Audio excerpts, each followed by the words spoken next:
Hi, I'm Tara Hitchcock. You're watching a special on-location edition of Harkins Theater's Behind the Screens. We are behind the screens, basically in the 1960s. Welcome to the retro-futuristic set of the Fantastic Four First Steps. We've got Herbie taking a break from dealing with the gang. You're a big Harkins Theater fan, right?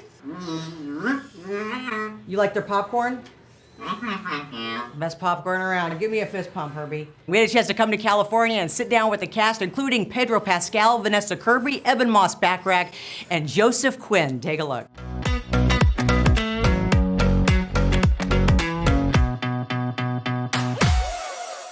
Famous around the world, please welcome the Fantastic Four.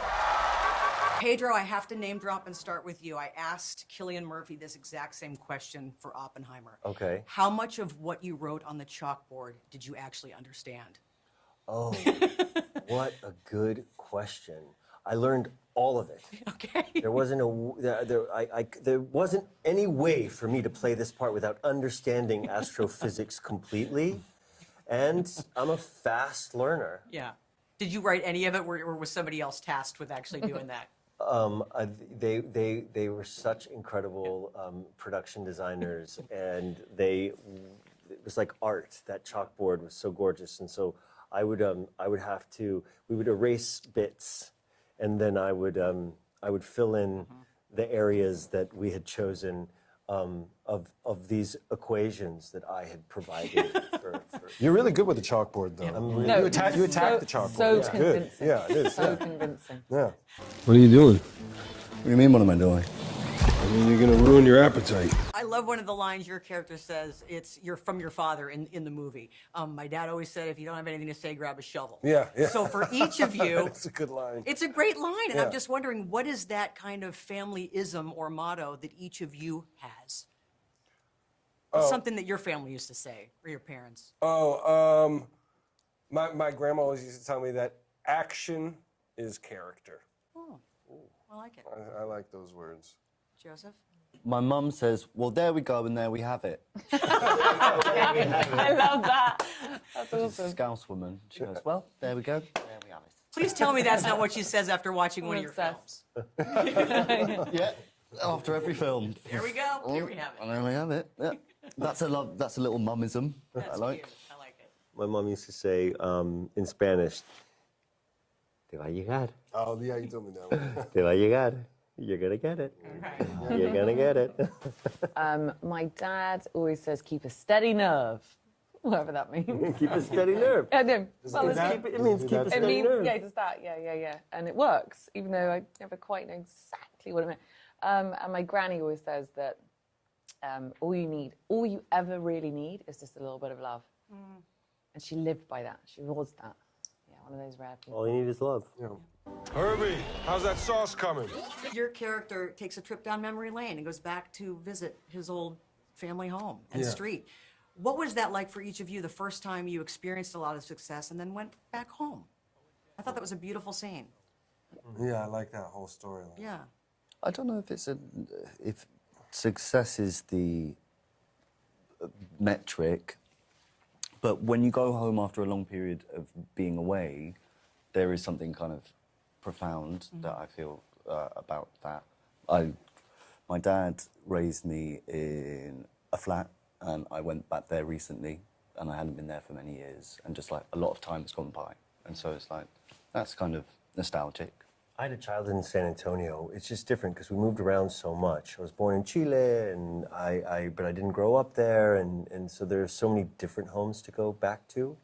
But I remember being away from San Antonio for so long and going back there, and leaving in '86 and not getting back until 2019.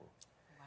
And I couldn't. And everyone was like, "Oh man, you're going in August, man. It's gonna kill you. You're screwed." It's like Arizona. Yeah, right.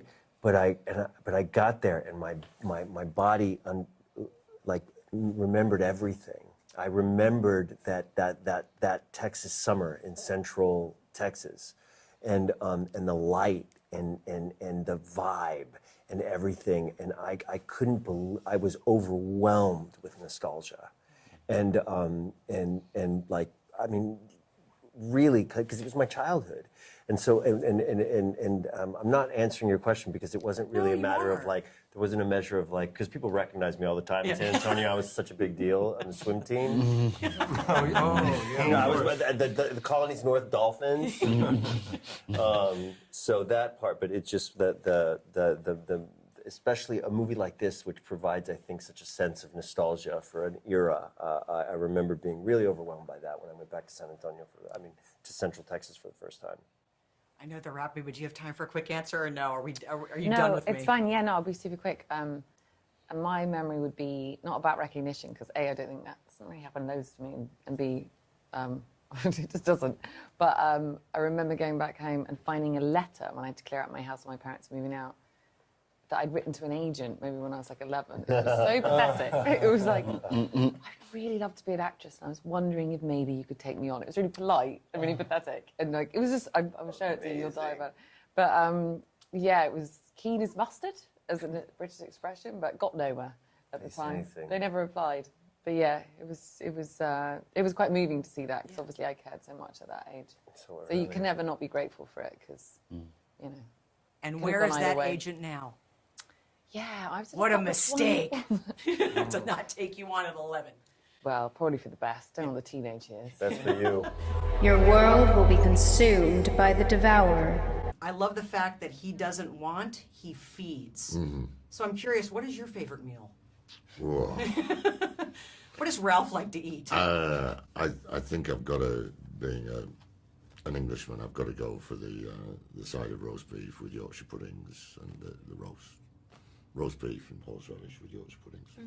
I herald Galactus. It's not so much what you say, it's how you say it, and the cadence and the pacing, and how much effort goes into figuring out just when to say things, how to, dragging words out or taking a breath in between.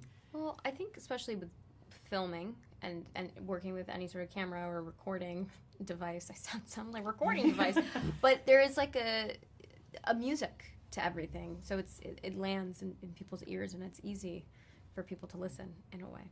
You've got, obviously, your voice. It's like Morgan Freeman, you. What's the craziest thing someone has asked you to record or do with that incredible voice of yours? Years ago, I was working on a film called From Hell. Johnny Depp is searching for Jack the Ripper, and it was directed by the Hughes brothers. And they really loved my voice, and they kept getting me to record Barry White lines. Oh, and that's great. It's like, That's amazing. And they asked me to go and take off that brassiere. So the Hughes brothers asked me to record Barry White lines, so that was pretty surreal. That's kind of brilliant. Do they still have those recordings? I don't know, you'd have to ask them. Oh, Absolutely brilliant. That behind the scenes. I know it's fun to play a villain, but is there any FOMO that you have when you see these four and they're a family and they get to do dinners together? Is there any kind of FOMO that you all experience? Or do you get to tag along maybe off camera on some of that stuff?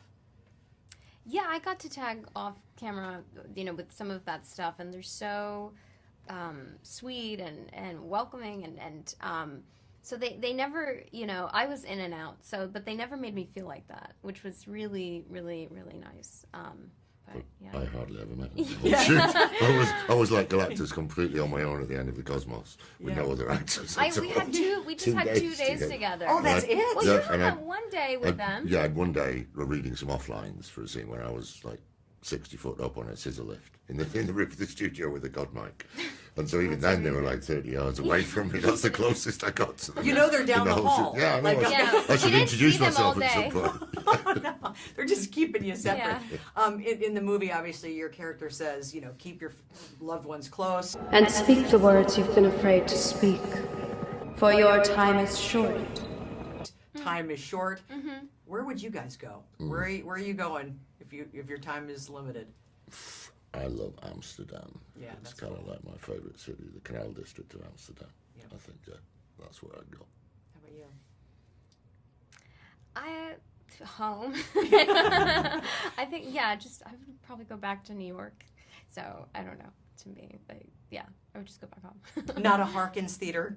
a Harkins theater for anybody, I'd go to a Harkins theater. Of course. Oh, this That'd guy. be the yeah, first thing we you would do. go to a movie theater. That's there you where go. we would go. A Harkins Exactly, theater. a Harkins A Harkins. theater. Exactly, a Harkins Not just theater. our movies. No, exactly. Harkins theater. What time has it been? No. What time has it been? No, Johnny. Say it! I don't wanna! Say it!